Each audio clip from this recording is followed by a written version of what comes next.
안녕하세요. 오늘의 데일리 뉴스레터에 오신 것을 환영합니다. 1. 한국은 아프리카의 큰 은인입니다. 2. 미국이 공경에 처했다. 3. 한국의 제조 능력에 놀라다. 한번 진실을 알아봅시다. 세네갈은 아프리카 대륙 서부에 위치한 나라로서 식량 부족 문제가 심각하게 발생하고 있습니다. 기후 조건의 변화와 농업 생산성의 저조, 인구 증가 등이 이러한 문제를 야기하고 있습니다. 기후 변화는 농업에 막대한 영향을 미치고 있습니다. 강한 가뭄과 이상기후로 인해 농작물의 수확량이 줄어들어 농민들은 생계를 유지하기가 어려워지고 있습니다. 물가 상승과 무역 제재 등으로 인해 식량 수입이 감소하면서 국가의 식량 안보 문제가 더욱 악화되고 있습니다. 또한 세네갈의 빠르게 증가하는 인구 역시 식량 부족 상태를 악화시키고 있습니다. 식량 생산량은 증가하지 않는 반면 인구는 계속해서 증가하고 있어서 식량 수요와 공급 간의 격차가 커지고 있습니다. 이러한 상황에서 정부와 국제기구들은 긴급한 대책을 마련해야 합니다. 농업 생산성 향상을 위한 지원과 기술 개발, 지속 가능한 농업 정책 수립이 필요합니다. 또한 식량 수입 다각화와 보급체계 강화 등을 통해 국가의 식량 안보를 확보할 필요가 있습니다. 최근 한국의 농업 기술은 말 그대로 무에서 유를 창조해내면서 절대로 불가능할 것 같았던 최악의 환경에 차곡차곡 생명력을 불어넣고 있습니다. 특히 농작물이 자랄 수 없어 빈곤과 기아로 고통받는 아프리카 사막에서는 이제껏 그 어느 국가도 시도해보지 않은 방식으로 감자를 키우고 옥수수를 키우고 닭을 키우더니 이제는 사막 한복판에서 새우양식까지 성공해낸 판입니다.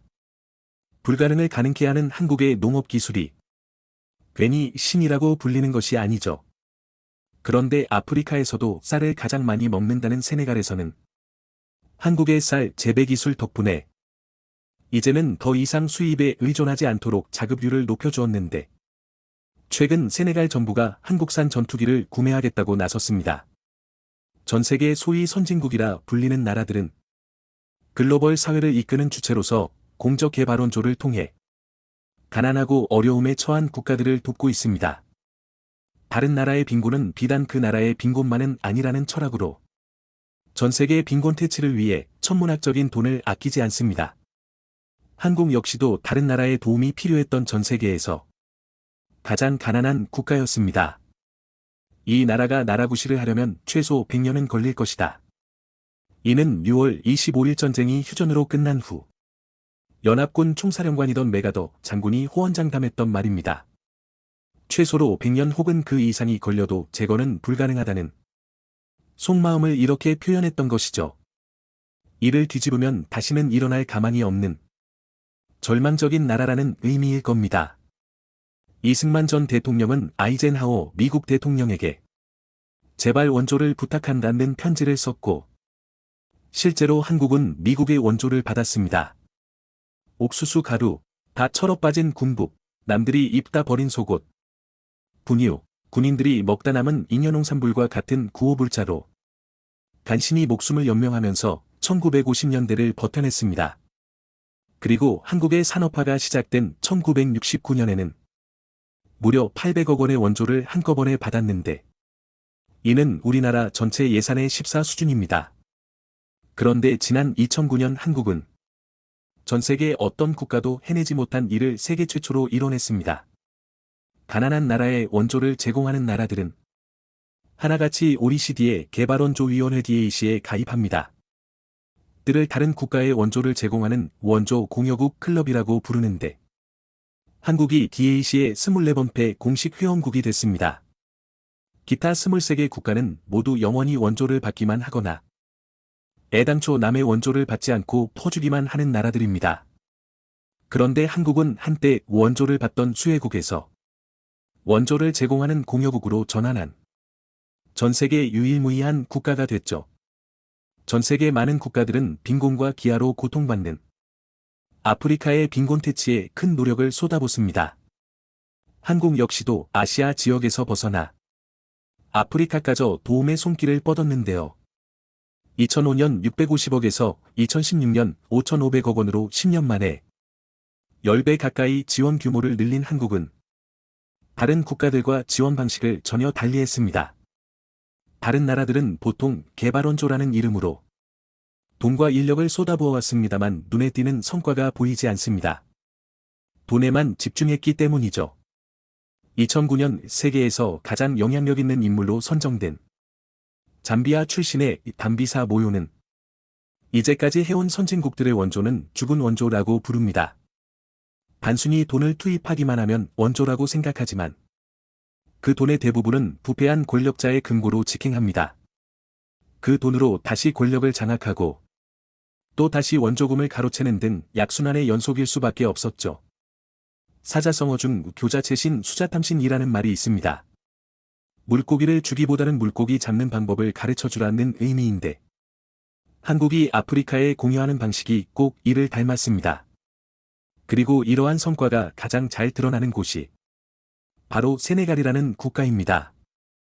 대서양 연안의 세네갈은 서아프리카 국가 중에서도 가장 많은 쌀을 소비하는 국가입니다. 그래서 세네갈의 국화가 벼이만큼 쌀에 대한 애정과 갈망이 컸습니다민. 최근 몇 년 전까지만 하더라도 세네갈은 심각한 식량 부족에 시달렸었죠. 전체 가구 중 18.8%가 식량 부족을 겪었습니다. 쌀이 주식임에도 자급률이 낮아 소비량의 절반 이상을 수입에 의존해왔으나 수입도 돈이 있어야 할 수 있으니까요. 여기에 쌀, 즉 벼는 수확할 때까지 거의 물속에서 자라다시피 할 만큼 항상 논에 물을 머금고 있어야 하지만 사막이 대부분인 아프리카에서 이런 환경은 기대할 수 없습니다. 모든 것이 말라버리는 모래사막은 세네갈 정부와 국민들로 하여금 쌀을 더욱 갈구하게 만들었고 식량 문제 해결이 최우선 국정과제로 자리 잡으면서 급기야 한국에게 도움의 손길을 요청했습니다. 이 요청을 계기로 한국의 농촌진흥청이 KAFACI를 통해 아프리카 벼 개발 파트너십에 참여하게 된 것입니다. 2010년 한국은 아프리카 19개국과 함께 한아프리카 농식품 기술협력회의체 KAFACI를 출범했는데요. 아프리카의 농업 현안을 공유하고 농업 기술을 이전함으로써 아프리카의 농업 생산성과 농가 소득을 높이는 것에 그 목적이 있습니다. 이 사업에 참여한 국가는 가나, 가봉, 나이지리아, 세네갈, 에티오피아, 잠비아, 카메룬, 케냐, 탄자니아를 포함한 19개국입니다. 이들 모두가 식량 부족으로 큰 어려움을 겪고 있어 농촌진흥청은 이들에게 쌀을 줄 것이 아니다.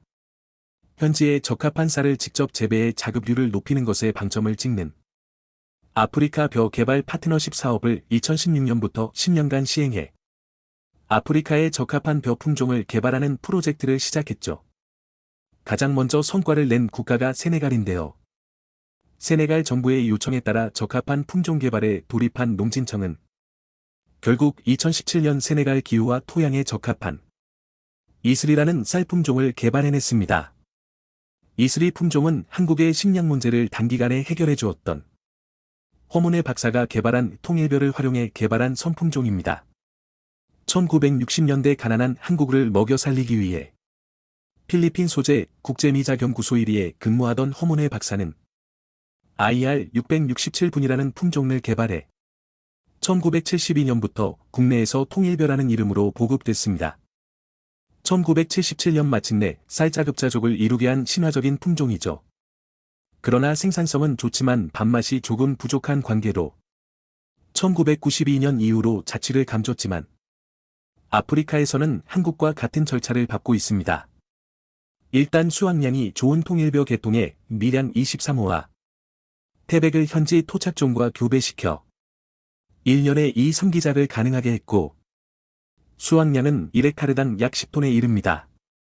그래서 세네갈 논을 장악했던 사펠 품종을 대체하고 있는데 사헬보다 밥맛이 좋고 수확량도 3배가량 많아 지금은 거의 대부분 이슬이 품종을 재배 중입니다. 2018년부터 세네갈의 농업연구청이 보금을 시작한 후 재배 면적이 500헥타르에 불과했다가 2021년에는 무려 2만 헥타르로 폭발적으로 성장하고 있습니다. 그런데 농진청이 의도했던 것처럼 농가 소득에서 엄청난 기여를 하고 있는데요. 세네갈 현지에서 쌀을 판매하는 리페드리프트라는 단체에 따르면 이슬이 쌀은 케이지당 800원에 판매되는 반면 사헬은 약 700원에 판매되고 있습니다. 1kg에 100원 차이라면 3배 이상의 수확량을 자랑하는 이슬이를 재배함인 농가 소득이 단순 계산해도 3배로 증가하기 때문에 세네갈 정부에서도 세네갈 농부들에게도 세네갈 국민들에게도 모두 이익이 되는 가장 이상적인 프로젝트입니다. 현재 세네갈 이외에도 아프리카 19개 국가에서 현재까지 개발된 쌀 품종만 55개에 이른다고 합니다. 말라위에서 2개, 말리에서 1개가 품종 등록을 완료했고 우간다, 케냐, 가나 등에서 8개 품종에 대한 등록 절차가 진행 중이고 9개 국가에서 37개의 품종이 현지 적응 평가를 거치고 있는데요. 아프리카 역시도 도시화와 인구 증가를 피할 수 없는 만큼 농가는 줄지만 쌀 소비량은 느는 추세를 피할 수 없습니다만 전체 아프리카의 쌀 생산량만으로 늘어난 소비량을 감당할 수 없습니다. 그래서 전체 아프리카의 쌀 소비량 90%가 수입에 의존하고 있는데 한국 덕분에 아프리카는 희망을 보았습니다. 그런데 세네갈의 쌀 농사 기술을 보급했을 뿐인데 세네갈 정부가 전혀 의외의 방법으로 한국에게 보온하고 있습니다. 지난 2021년 3월 세네갈 정부가 한국의 경공기업기 FA50을 구매하겠다고 나선 것이죠. 물론 아직까지 협상 단계에 있고 완전한 구매로 이어진 것은 아니지만 그동안 세네갈은 한국산 항공기에 상당한 만족을 표했습니다. 한국이 세네갈의 벼종자 보급에 대한 논의가 시작됐던 2016년 세네갈은 한국에게 KT-1 기본줄령기 4대를 발주했습니다. 그동안 아프리카에 국산 무기를 수출한 적은 있었으나 항공기 수출은 세네갈이 처음이었죠. KA-1S로 멍멍댄 이 훈련기는 국내 기술로 개발한 KT-1 기본줄넘기의 세네갈 공군의 요구사항을 반영해 만들었습니다. 세네갈을 뜻하는 에스와 세네갈군의 상징과도 같은 테란가의 사자 문양으로 도색해 인도했는데 작년 세네갈 국방부가 주관한 대규모 국가 기동훈련에 참여하면서 외부에 공개됐죠. 그리 넉넉지 않은 정부 재원으로 대당 100억 원을 호가하는 장공기를 구매했다는 것은 큰 의미가 있습니다. 그런데 이 장공기에 상당히 만족했던 것인지 세네갈이 FA50까지 구매하고 싶다고 나선 것입니다. 구체적인 구매 대수와 가격이 공개되지 않았으나 만약 경공기업기를 구매한다면 이 기종이 될 가능성이 가장 높습니다. 이러한 의사를 전한 것은 그동안 KA-1S를 운용한 경험과 필리핀이 공군을 재건하는 과정에서 FA50이 미친 영향을 참고했을 것으로 보입니다. 필리핀 역시 FA50을 운용하기 전까지 초음속 전투기가 전부 퇴역해 공중 방어가 거의 불가능한 상황이었으나 이 기종 덕분에 공군을 재건해냈습니다. FA50은 T-50 고등훈련기에서부터 TA-50 전술입문기를 거치며 업그레이드 되었기 때문에 이 한 기종으로 훈련기부터 전투기 역할까지 모두 가능합니다. 가격이 대당 500억 원 규모로 비싸 보이지만 조종사 양성이나 공군 운용 측면에서는 경쟁 기종에 비해 훨씬 더 유리하죠. 세네갈이 몇 기를 구매할지 알려진 바 없고 실제로 구매할지도 알려진 바는 없지만 한국이 세네갈의 식량 문제를 일거에 해결해 준 만큼 긍정적인 결과를 기대해도 좋을 듯 합니다. 1970년대 한국은 가을에 수확한 곡물을 겨울에 전부 먹어치우면 풀뿌리와 나무 껍질로 연명하는 보릿고개를 겪었습니다. 그러다 비닐하우스를 개발해 1년 내내 신선한 채소를 생산하는 백색혁명을 이뤄내 겨울에도 배부르게 먹을 수 있게 됐습니다. 현재 아프리카 국가들은 빈곤과 기아에 시달리고 있습니다. 그래서 한국은 이들에게 차관을 제공하거나 쌀을 제공하는 것이 아니다. 이들이 자신들의 토양에서 직접 쌀을 재배할 수 있는 기술을 제공했습니다. 그리고 평생 내 굶주림에 시달리던 아프리카에 희망을 보여주었죠. 이런 것이 진정한 한류가 아닐까요? 바이든이 진짜 큰일 났습니다. 바이든을 향한 삼성의 진짜 보복이 시작되면서 이미 난리가 났는데요. 이번에는 쐐기를 박는 한국의 결정적인 한방이 나오면서 바이든은 더 이상 회생 불가능할 정도로 넉다운되고 말았습니다. 최근 미국이 크게 공을 들인 필리핀마저 갑자기 미국산 무기, 특히 최근 우크라 게임체인저로 급유명세를 탄 미국의 하이마스를 대량으로 사려고 했는데 이를 전부 취소해버리더니 한국산 무기로 모두 대체한다는 폭탄 발표까지 하자. 도대체 한국이 무엇을 했길래 놀라운 지각 변동이 일어난 것인지, 한국이 도대체 어떻게 이렇게 빠르게 대반전을 만들어낸 것인지, 지금부터 이 놀라운 내용, 최고 수익률에서 여러분들에게 전해드리겠습니다. 최근 미국에서는 기이한 현상들이 동시다발적으로 일어나기 시작했습니다. 바이든까지 직접 나서서 빼앗으려 했던 폴란드 원전 수주. 최근 웨스팅하우스가 한국을 향해 충격적인 발표를 했습니다. 한국수력원자력과 한국형 원전인 APR-1400의 원천 기술에 대한 지적재산권을 두고 소송 중인 웨스팅하우스의 패트릭 프레그먼 최고 경영자 CEO가 폴란드 현지 언론에 지식재산권을 침해한 한국 원전이 폴란드에 지어질 일은 없을 것이라는 충격적인 발표를 했습니다. 30일 폴란드 언론인 에너제티카24와 폴리시뉴스에 따르면 프레그먼 CEO는 26일 현지 언론과 인터뷰에서 한국이 추진하는 원전 사업은 폴란드에서 절대 이루어지지 않을 것이라며 한국형 원전이 미국의 수출 통제와 국제법을 위반하기 때문이라고 했습니다.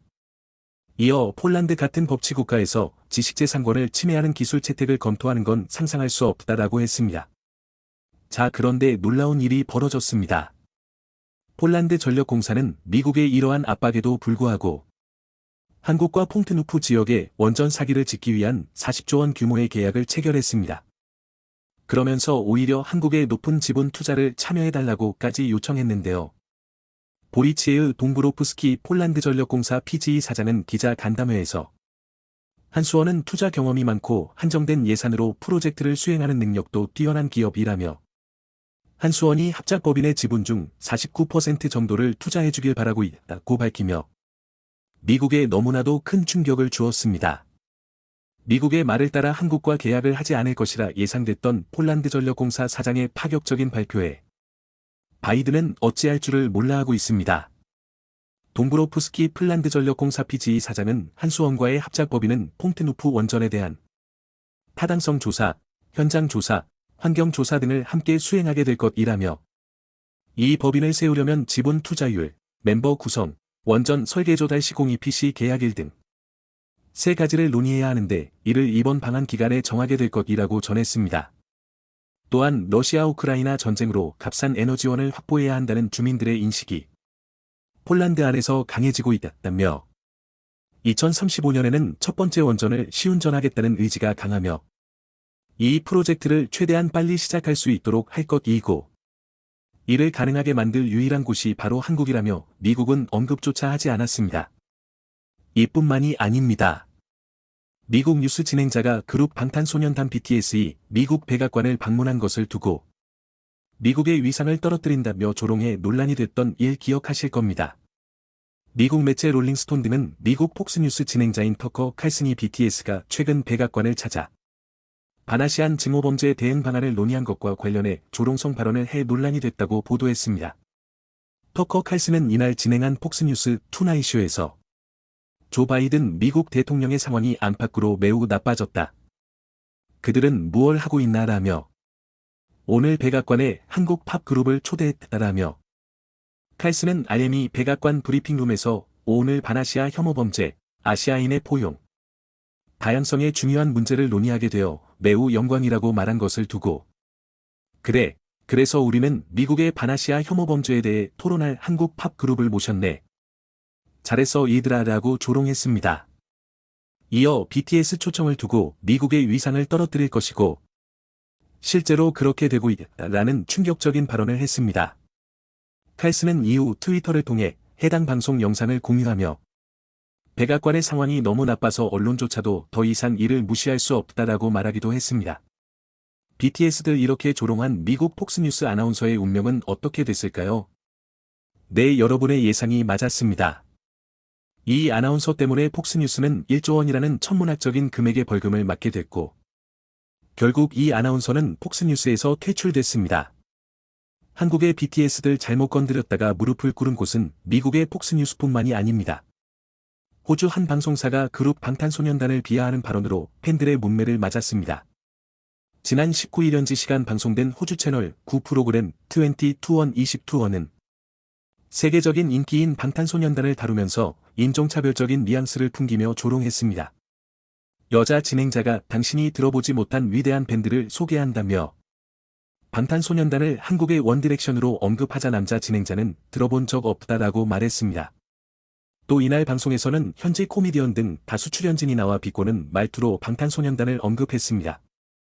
이 그룹의 인기를 남북 문제에 빗대며 김정은 북한 국무위원장이 남자 아이돌을 좋아하면 한국 전쟁 문제가 없어질 수 있겠다. 한국의 뭔가가 미국에서 터졌다는 얘기를 듣고 걱정했다. 더 나쁜 거 폭탄, 미사일보다 그렇게 좋지 않았다라고 빈정댔습니다.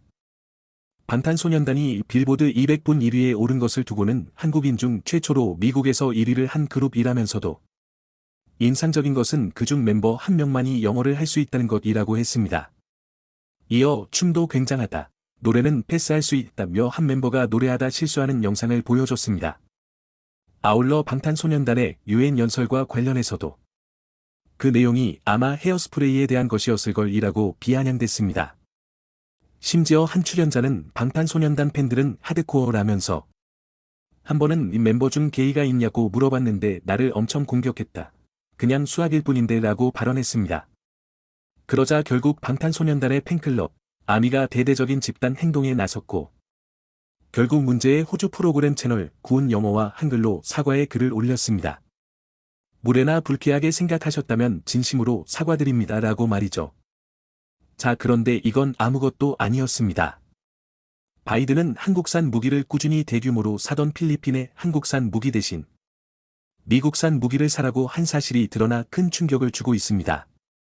그러면서 미국산 고속기동 포병 다연장 로켓 시스템 하이마스가 우크라이나 전쟁에서 전쟁을 뒤집은 게임 체인저라며 필리핀도 한국산 무기 대신 미국산 무기를 사라고 압박한 것으로 전해졌습니다. 그러면서 직접 보여주겠다며 최근 미군과 필리핀군이 함께 실시한 연합훈련에서 6발의 하이마스 실탄 사격을 실시했으나 단 한 발도 목표물을 명중시키지 못한 것으로 확인되며 대망신을 당했습니다. 31년지 시간 군사 전문 매체인 디펜스원에 따르면 미군과 필리핀군은 연례 연합군사훈련 발리카탄의 일환으로 지난 22에서 23일 필리핀 바스코섬 인근의 바시해협에서 실탄 사격을 포함한 훈련을 실시했습니다. 이번 훈련 기간 바스코섬에는 미군이 우크라이나의 지원에 높은 평가를 받은 무기인 제블린, 대전차 미사일과 스팅어즈 대공 미사일, 하이마스 등도 배치됐습니다. 발리카탄 훈련은 지난 2016년 필리핀에서 로드리고 두테르테 전 대통령이 취임한 이후 친중 행보를 벌이면서 해마다 규모가 축소돼 실시됐으나 작년 6월 페르디난드 마르코스 대통령이 취임한 이후 미국과의 동맹을 강화하면서 훈련이 다시 확대됐습니다. 특히 올해는 중국 해군의 공격에 대비하는 차원에서 중국 군함을 가정한 선박을 목표물로 삼아 실사격 훈련도 실시했는데요. 미군은 목표물인 선박에서 12마일 약 20km 떨어진 바스코섬에서 모두 6발의 하이마스 로켓을 발사했으나 6발 모두 목표물을 빗나갔다고 디펜스원은 전했습니다. 자, 그런데 같은 기간 필리핀과 폴란드, 사우디, 이집트, 스웨덴, 아랍에미리트 등 7개국 군방산업계 관계자 50여 명의 참관 아래 한국이 개발한 천무의 성공적인 발사가 공개되며 한국과 미국산 무기를 비교하는 전세계 언론들의 보도가 쏟아져 나오고 있습니다. 미국이 그토록 자랑하던 하이마스는 고작 20km 떨어진 거리에서 떨어진 거리에서 한국의 천무는 무려 200km를 날아가 표적에 모두 명중했습니다. 이미 개발이 완료된 사거리 180km의 기존 전술지대 지유도 무기 KTSS는 그동안 고정형 발사대로만 발사가 가능했습니다. 하지만 이번에 발사된 미사일은 사거리가 향상됐을 뿐만 아니라 기동성이 높은 천무 발사 차량에 탑재가 가능한 방식으로 개발되고 있는 것. 최대 사거리 80km인 230에서 239mm 로켓탄 둥을 운용하는 천무는 북한 장사정포 사정권 밖에서 도발 원점을 정밀 타격할 수 있습니다. 이에 필리핀 현지 전문가들은 필리핀 정부가 미국과의 하이마스 계약을 모두 취소해버리고 한국으로부터 천무를 대규모 수입할 것이라 전망했는데요. 이러한 파격적인 결단을 내린 곳은 필리핀뿐만이 아니었습니다. 폴란드가 대규모 원전 수주를 미국의 뒤통수를 치고 한국에 몰아준 데 이어 무기도 미국 대신 한국을 택했습니다.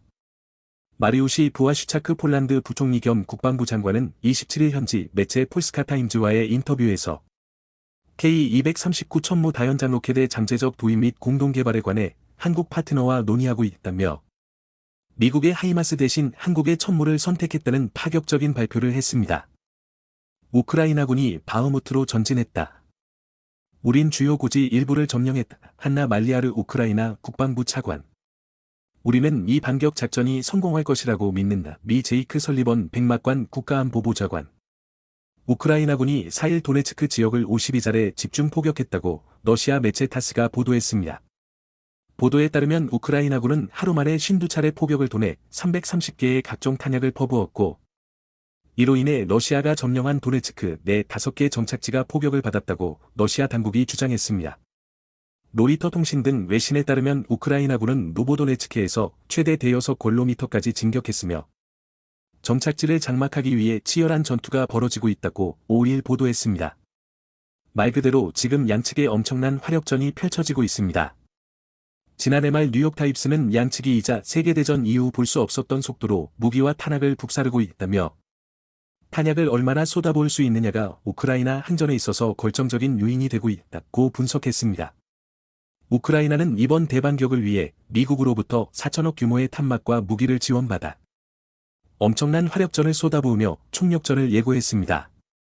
미국과 우크라이나는 러시아에 점령당한 영토의 상당 부분을 회복해 협상력을 높인 상태에서 앞으로 러시아와의 평화 협상에 나서는 것을 구상하고 있다고 했습니다.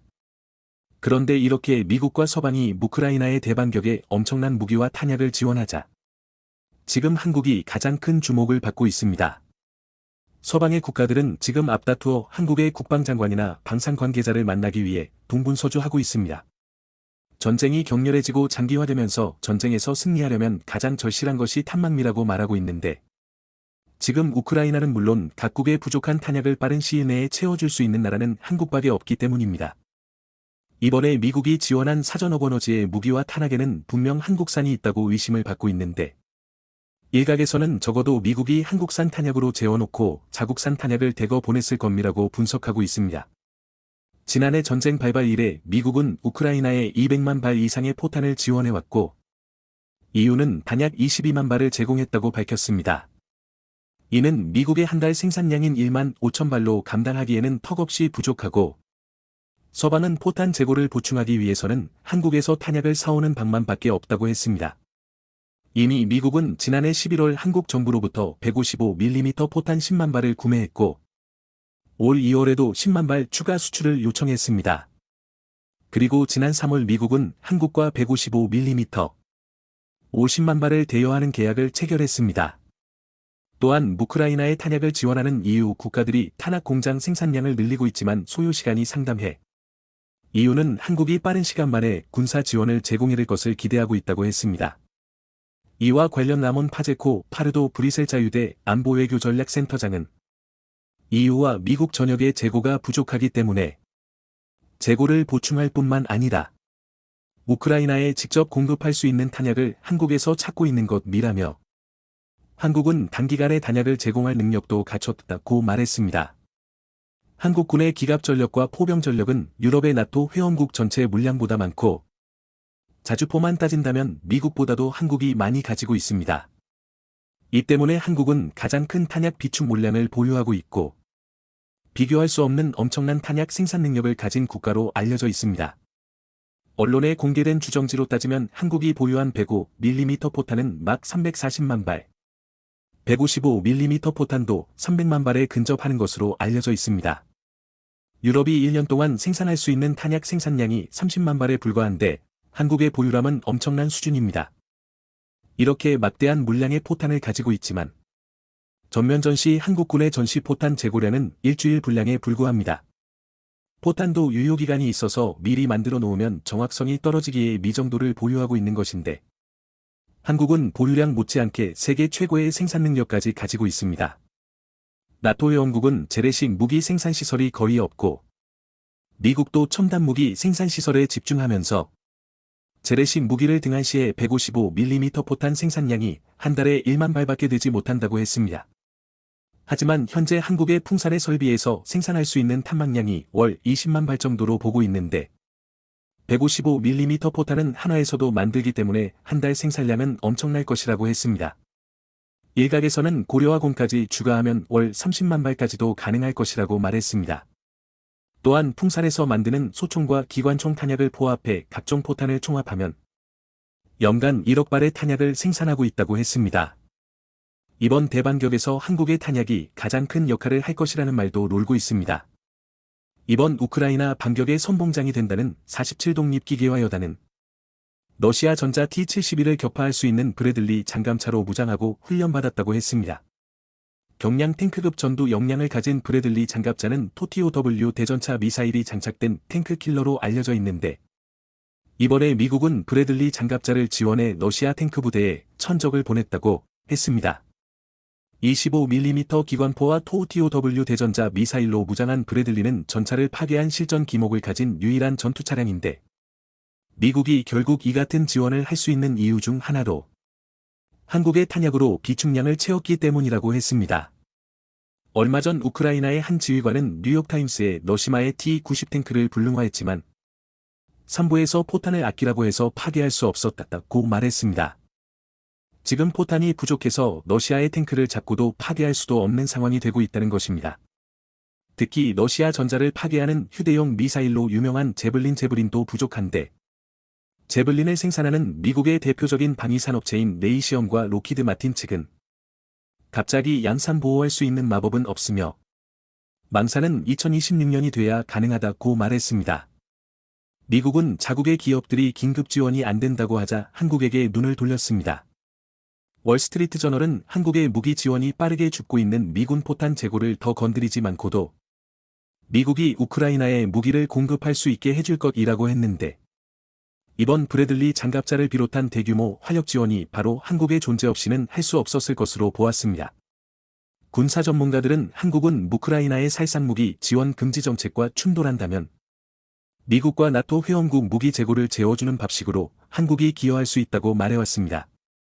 결국 지금 미국과 EU 모두 탄약을 확보하기 위해 한국만을 바라보고 있습니다. 최근 이종섭 국방부 장관이 바빠지고 있는데 싱가포르에서 열리는 제20차 아시아안보회의에서 네덜란드, EU, 캐나다, 독일 국방수장과 연쇄 회동을 가졌습니다. 또한 5일 방한하는 폴란드 국방부 장관을 만난다고 했습니다.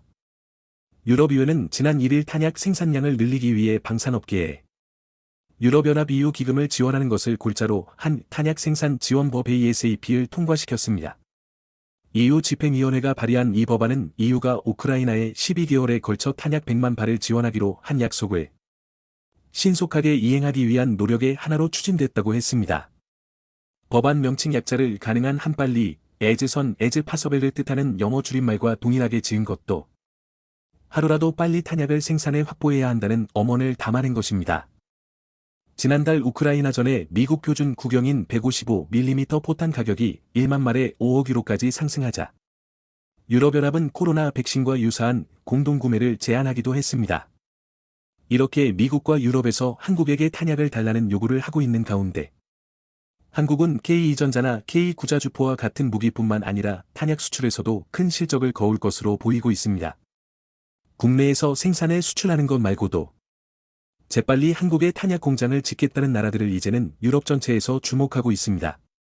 폴란드는 한국에게서 K2전차와 K9자주포를 대거 도입하며 K2전차용 전차단과 K9자주포용 곡사 포탄을 연간 10만 발씩 생산 가능한 탄약 곡장을 폴란드 현지에 건설하는 만을 제안했습니다. 이에 풍산이 폴란드 현지에 탄약 공장을 짓는 방안을 추진 중이라고 했습니다. 루마니아도 지난 3월 하나에어로스페이스와 MOU를 체결하고 자주포, 장갑차를 비롯해 탄막샘3에서도 협력하기도 했습니다. 플로린 스파타루 루마니아 경제부 장관은 현지 공영방송사 TVR과 인터뷰에서 한국 미국과 협력을 통해 새로운 탄막 공장을 건설할 계획이라며 이미 두 나라 방산업체와 파트너십을 체결한 상태라고 밝혔습니다. 또한 EV 대사들은 유럽평화기금 EPF를 통한 EU 자원의 탄막 공동 구매를 위한 세부 방안에 최종 합의했는데 여기서 탄약이 100% 유럽산이 아니더라도 공동 구매 자금을 쓸 수 있도록 확정했다고 전했습니다. 즉 EU 밖에서 공급된 탄약이 EU 자금 지원을 받아 유럽에 수출되는 것은 물론 공동 구매의 대상도 된다는 것입니다. 이에 따라 한국 방산 업체들의 기술로 생산된 포탄이나 로켓, 미사일 등을 유럽이 대량 살 가능성이 높아졌습니다. 현재 하나에어로스페이스와 한국항공우주 KAI, 품산 등은 각종 탄약을 EU 현지에서 공동 제조해 공급하는 것을 검토 중인 것으로 알려졌습니다. 이번에 미국 전략국제문제연구소는 미국의 방위산업이 평시에나 적합한 상태라며 대만 해협에서 중국과 전쟁 등 대규모 지역 분쟁이 일어나면 탄약 수요를 감당하지 못할 것이라고 평가했습니다. 이런 미국 방위산업의 심각한 취약성은 우크라이나 전쟁을 통해 드러났는데 우크라이나에 무기를 지원하려고 봤더니 미국의 재고 자체가 얼마 되지 않았고 갑작스럽게 무기나 탄약을 대량 생산할 여력도 없었다고 했습니다. 미국은 우크라이나에 보낸 탄약을 채우는 것 외에도 당장 중국을 상대하기 위해서도 한국의 탄약 공급이 필요하다고 말하고 있습니다. 이번 우크라이나 전쟁으로 인해서 한국의 방산무기 중에 예상치 못하게 급부상한 것이 바로 탄약이었습니다. 세계 최강의 포방부를 구축한 한국은 탄약 보유량과 생산 능력이 세계 최강이었습니다. 한국은 빠른 무기 공급뿐만 아니라 빠른 탄약 공급 능력으로 지금 가장 주목받는 나라가 되고 있습니다. 영상이 도움이 되셨다면 구독과 좋아요 부탁드리며 오늘도 감사합니다. 최고로 멋진 하루 보내시길 바랄게요.